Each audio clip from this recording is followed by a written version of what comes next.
So I know we've been thinking a lot about characters and who they are as people, and what I wanted to teach the three of you today is something that you're all ready to learn next. So I was thinking about how we already know how to think about the character's identity and who they are as a person and what we know about them. We've been doing that a lot in the books we've all been reading. And we know that there are events that happen to the character in the book. So today I want to show you is when you put those two together, sometimes a conflict happens. And a conflict, remember, sort of that fancy word for a problem that the character is facing on the inside, not just on the outside. So I want to show you how I go back to my thinking about the character's identity, and I look for an event that might be causing a conflict, and I do a little thinking and writing about that, okay? So I'm going to go back to a short story that we all know really well.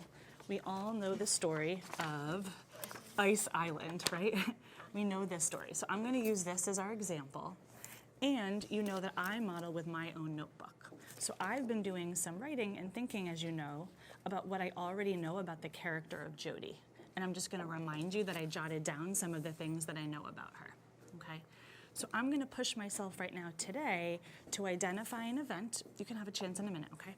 An event, and think about how what I know about Jody and the event, when they come together, could create a conflict, and see how I even made this sort of space to show the conflict, okay? All right, so let me do that thinking out loud for you. So I know that Jody is new to Alaska. She's visiting relatives. She's really excited.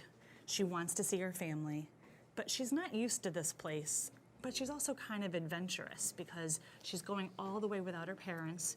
And when she woke up from her nap, remember, she decided on her own to go out on the ice to look for her relative, okay?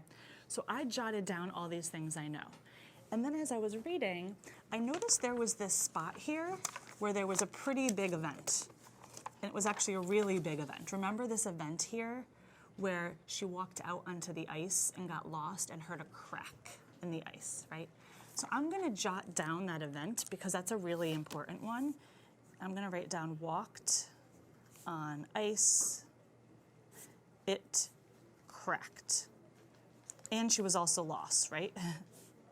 She didn't really know where she was or how to get off from there.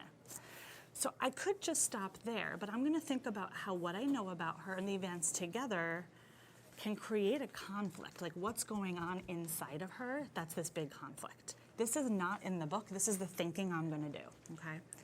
So I'm thinking, based on the fact that she doesn't know Alaska very well, she's not with her family, she's all by herself, she's a kid, and she's out on the ice a little bit lost with it cracking, that this is definitely a conflict.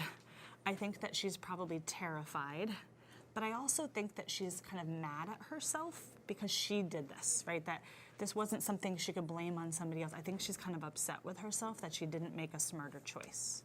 So I'm gonna write some of that conflict in this conflict part, that she's terrified and upset with herself for making a poor choice that really put herself in danger. So did you notice how when I was reading, I did the work you're already doing of thinking about the character, and I identified an event that was a really big, important event, and then I put those two together and asked myself, so what's the conflict going on inside this character? And I jotted that down so that I won't forget it, because I want to then think about how this conflict is going to impact her for the rest of the story. Do you think this is something that you could probably try thinking about with the characters in your independent books? Right, so you all already wrote some things about the character that you know. Let's take a moment now for you to try that. Can you reread some of what you wrote down about the character in your books? And some of you have started to identify a really important event like I have. If you have, read that. If you haven't, take a moment to jot down what's a really important event that happened to this character. And it could be more than one, like you have more than one in yours. And now let's do that thinking work of putting those two together, right? Let's put together the event and what we know about the character and ask ourselves, what's the big conflict going on, or a big conflict going on inside of this character? And you might write it the way I did or your own way, but let's take a moment to write down, what do you think? Because this is the thinking part, it's not in the book always. What do we think is going on based on what we know about the character and the event inside of this character? Go ahead and take a risk and try that out. Go ahead and jot that down too, then we'll talk about it in just a moment. Really thinking about what's going on inside of this character. What's this conflict this character's facing?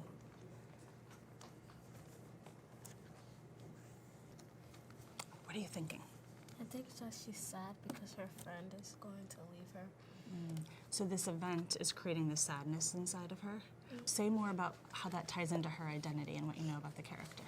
I know that she's kind and she's brave, and she likes to go with her friend to see the woods, and she likes to play around with her friend. So I think she's sad. She's sad about her friend leaving because she's been with her for a long time. So part of her identity is these friendships that she has, right? That's a big part of who she is, or her friends. So her friend leaving is creating a big sadness in her. Is what you're thinking part of the conflict might be around the sadness of losing a friend? Yeah. Okay. And what are you thinking? I know you're listening to us too. What are you thinking about in your book? I was thinking like she's terrified because like her grandpa was like in a fire building, like he was in a fire. So I'm thinking she was kind of terrified that she won't make it. Okay. And how does that connect to what you know about his identity? The identity of her is that she's usually suspicious, and sometimes she's usually sad. Okay. So you're seeing how this is a little bit out of character for how she normally is. Yeah. Okay. All right. So let's come back together so we can remember what we just did, and you can do this even when I'm not here with you. Okay. So when we're reading, we can do the work you've already been thinking about, of thinking about the character's identity and the important events that happen to the character. But what we talked about today was putting those two together and asking ourselves, so what's the conflict going on inside the character? We can think about it, we can write about it.